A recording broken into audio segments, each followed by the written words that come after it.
नमस्कार दोस्तों, अपना आपका चैनल यूट्यूब चैनल में गुरुवाला स्टडी चैनल में आपका स्वागत है। मैं आपका दोस्त रिंकू कुमार गौतम। आज मैं आपके लिए लेकर के आया हूँ पृथ्वी की गतियाँ। तो पृथ्वी की गतियों के बारे में आज मैं आपको विस्तार से बताऊँगा किस किस प्रकार से पृथ्वी गतियाँ करती है और कैसे करती है। देखिए, पृथ्वी जो है दो गतियाँ करती है, एक घूर्णन गति और एक परिभ्रमण गति। तो घूर्णन गति जो है, ठीक है, घूर्णन गति तो अपनी अक्ष पर ही घूम जाती है, जो 24 घंटे में एक चक्कर लगाती है, जो 24 घंटे में एक चक्कर लगाती है। और जो परिभ्रमण गति होती है वो सूर्य की गति यानी सूर्य का एक चक्कर लगाती है। सूर्य का एक चक्कर लगाने में वो 365 दिन और 5 घंटे यानी 53 मिनट कुछ सेकंड 43 सेकंड के आसपास समय लेती है। तो हम जो है उसको यानी 365 दिन ही लिखते हैं और 6 घंटे लगभग 6 घंटे जो बाकी के बचे हुए होते हैं उनको हम छोड़ देते हैं, ताकि आने वाले 3 वर्ष के बाद में जो चौथी वर्ष आती है उसमें 6 घंटे लगा करके 4 बार, तो वो 24 घंटे हो जाते हैं। तो देखिए, जो घूर्णन गति होती है वो तो पृथ्वी अपनी धुरी पर ही एक 24 घंटे में एक चक्कर पूरा कर लेती है अपनी धुरी पर ही। और जो परिक्रमण गति होती है वो यानी सूर्य का जो चक्कर लगाती है पृथ्वी, वो 365 दिन में लगाती है। और 365 दिन 5 घंटा 43 यानी 53 मिनट 43 सेकंड के आसपास, यानी लगभग 6 घंटा मान लीजिए। तो ये जो गति होती है 365 दिन वाली, तो इसको हम चौथे वर्ष में 6 घंटे जो होते हैं, 6 घंटे बचे हुए होते हैं, चौथे वर्ष में हम जोड़ लेते हैं। और चौथे वर्ष में जोड़ने के बाद में उसे हम अधिवर्ष या लीप वर्ष कहते हैं। वो जो दिन होता है वो दिन होता है उसे हम, जो एक्स्ट्रा दिन होता है उसे हम फरवरी में जोड़ लेते हैं। तो इसी वजह से चौथे साल में यानी 4 साल बाद फरवरी का जो महीना आता है वो 29 दिन का आता है। देखिए यहाँ पर यानी 22 दिसंबर और ये 21 जून, ये जो है ये उत्तरी गोलार्ध में 22 दिसंबर को सबसे छोटा दिन होता है और दक्षिणी गोलार्ध में 21 जून को ये सबसे छोटा दिन होता है।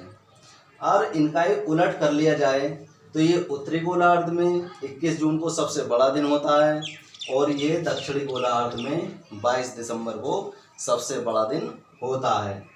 यहाँ देखिए 23 सितंबर यहाँ, और यहाँ 21 मार्च। तो 21 मार्च को जो सूर्य होता है वो पृथ्वी के, जैसे पृथ्वी हुई हमारी, सूर्य जो होगा वो 21 मार्च को यहाँ पर कर्क रेखा में आएगा। जैसे दक्षिणी गोलार्ध से चलेगा ये उठता हुआ, तो यहाँ 21 मार्च को आ जाएगा, 21 मार्च को। और फिर जब वहाँ से आएगा उत्तरी गोलार्ध से, जब नीचे को आएगा दक्षिणी गोलार्ध की तरफ आएगा सूर्य, घूमती हुई पृथ्वी जो जाएगी और यहाँ पर आएगा, तो ये 23 सितंबर को आता है। 23 सितंबर और 21 मार्च के दिन और रात बराबर होते हैं, इनमें कोई भी डिफरेंस नहीं होता, क्योंकि जो सूर्य की जो किरणें होती हैं लंबवत, वो सीधी हमारी भूमध्य रेखा पर चमकती हैं। और जो ये जो है जो 21 जून है, 21 जून कर्क रेखा पर, 21 जून को कर्क रेखा पर सूर्य की किरणें दिखती हैं लंबे, यानी लंब दिखती हैं यहाँ पर। तो इस वजह से यानी उत्तरी गोलार्ध में सबसे बड़ा दिन होता है। और 22 दिसंबर को जो मकर रेखा है यहाँ पर दिखती हैं सूर्य की किरणें लंबवत, तो इस वजह से दक्षिणी गोलार्ध में सबसे बड़ा दिन होता है। तो ये गतियाँ हैं पृथ्वी की। तो पृथ्वी जो है सूर्य का एक जो चक्कर लगाती है, ये 1 घंटे में यहाँ को अगर इसकी तरफ को यहाँ इस तरीका की चक्कर लगाएगी तो 1 घंटे में 1 लाख किलोमीटर जाती है। तो इसकी जो सर्किल है इसकी हम लंबाई को नापते हैं तो ये भी कर सकते हैं। 1 लाख हो गया ये, यानी 1 लाख हो गया गुणा कितना दिन में, 365 दिन में, ठीक है, 365 दिन गुणा कितना घंटा, 24 घंटा।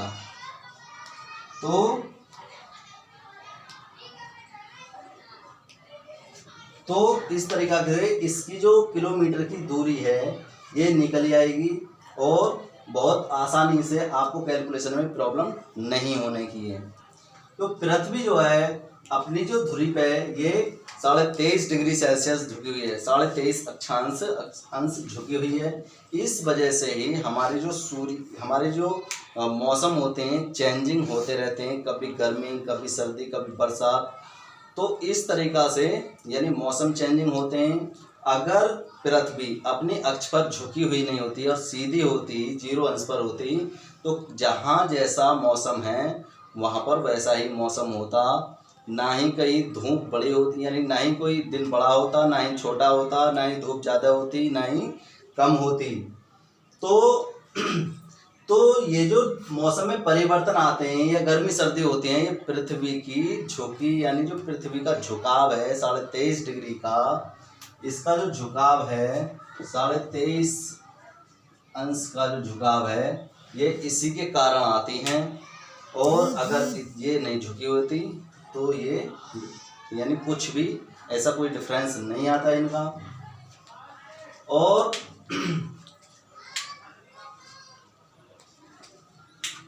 एक चीज़ और, इसमें जो पृथ्वी है, पृथ्वी यानी ये जो है 3 जनवरी को, पृथ्वी 3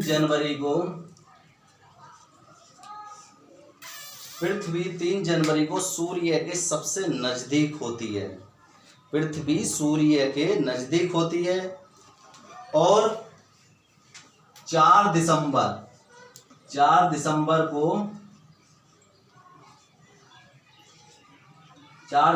को सूर्य के सबसे दूर होती है। लेकिन तुम्हारे सवाल यानी दिमाग में ये सवाल चल रहा होगा कि 4 दिसंबर को तो दूर होती है लेकिन फिर भी जो है इतना वो क्यों होता है, यानी